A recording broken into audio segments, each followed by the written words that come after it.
Իրանական Էմադ և Ղադր բալիստիկ հրթիռներն են սլանում են դեպի Իսրայել։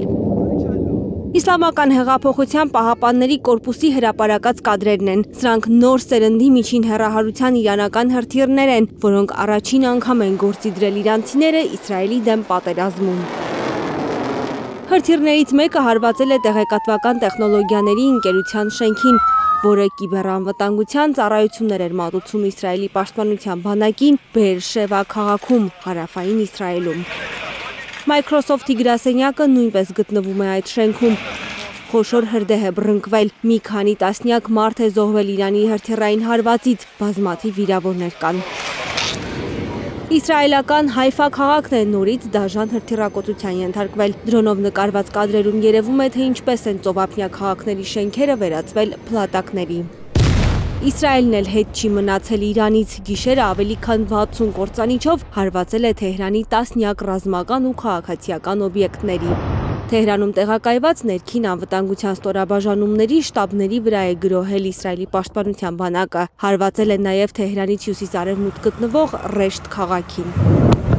Հրթիռակոծվել է Թեհրանի հիվանդանոցներից մեկը։ Իրանի առողջապահության նախարարը հայտնել է, որ սա 3-րդ բժշկական կենտրոնն է, որ հայտնվում է իսրայելցիների կրակի տակ։ Հոգևոր առաջնորդ Ալի Խամենեին սպանելու մտքից էլ դեռ չի հրաժարվել Իսրայելը։ Ոչ ոք անձեռնմխելի չէ, այսօր հայտարարել է Նեթանյահուն։ Անձեռնմխելի չէ ոչ միայն հոգևոր առաջնորդը, այլև Իրանի արտգործնախարարը Աբբաս Արաղչիի խորհրդականը հայտարարել է, որ իրենց գլխավոր դիվանագետին ցանկացել են սպանել իսրայելցիները։ Իսլամական հեղափոխության պահապանների կորպուսն է կանխել արտգործնախարարի դեմ մահափորձը։ Իրանը այս պայմաններում հրաժարվում է բանակցել թշնամու հետ, քանի դեռ այդ երկիրը թիրախավորում է իրենց քաղաքացիական ենթակառուցվածքները։ Երբ սիոնիստական ռեժիմը շարունակում է Իրանի դեմ ագրեսիան, Միացյալ Նահանգները բանակցությունների կոչ է անում եւ ուղերձներ հղում։ Բայց մենք հստակ հայտարարել ենք, որ երկխոսության պատրաստ չենք, մինչեւ ագրեսիան չավարտվի։ Թրամփն Իրանի վրա հնարավոր հարձակման մասին որոշում կկայացնի առաջիկա 2 շաբաթվա ընթացքում։ Այդ մասին Սպիտակ տան մամուլի քարտուղար Քերոլայն Լևիթն է հայտարարել։ Ավելի վաղ Միացյալ Նահանգների նախագահը ասել էր, որ դեռ մտածում է ինչպես վարվել Իրանի հետ։